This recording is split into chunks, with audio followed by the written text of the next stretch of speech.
Kenneth More, who rose to fame with the 1953 comedy Genevieve, died 40 years ago this month aged 67.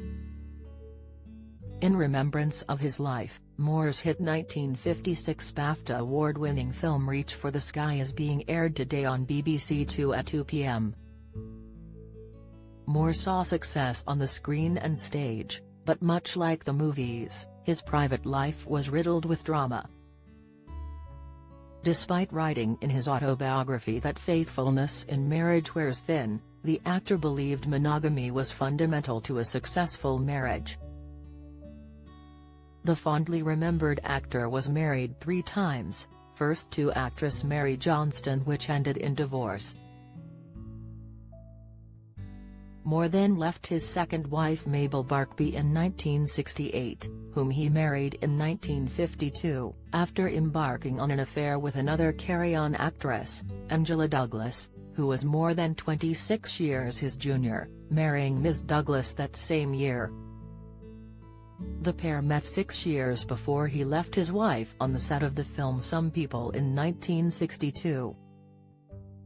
In his second autobiography, More or Less, published in 1978, he wrote, "Faithfulness in marriage, for a man at least, is like a handmade silk shirt, it can wear thin." But his infidelity had further repercussions than just the breakdown of his second marriage.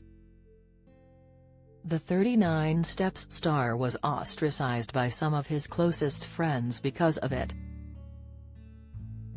Moore, who was in his 50s at the time, believed it was his friends' wives who were to blame.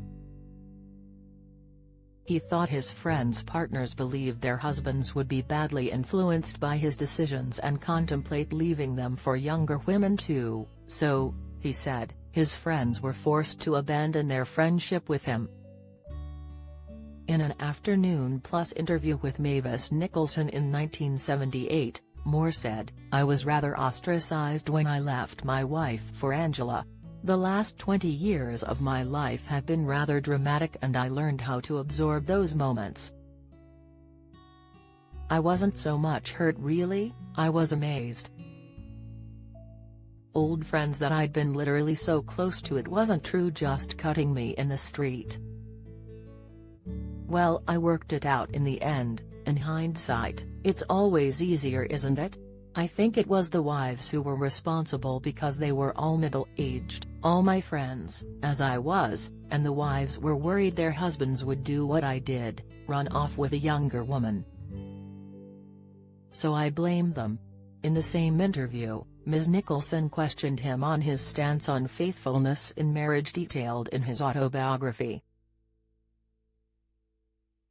In response, Moore backtracked and said, "I think I was being a bit too clever there because I do believe that faithlessness in marriage doesn't really work.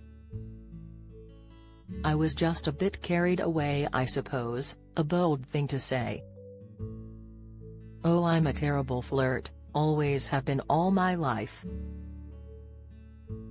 But I love women, I adore them.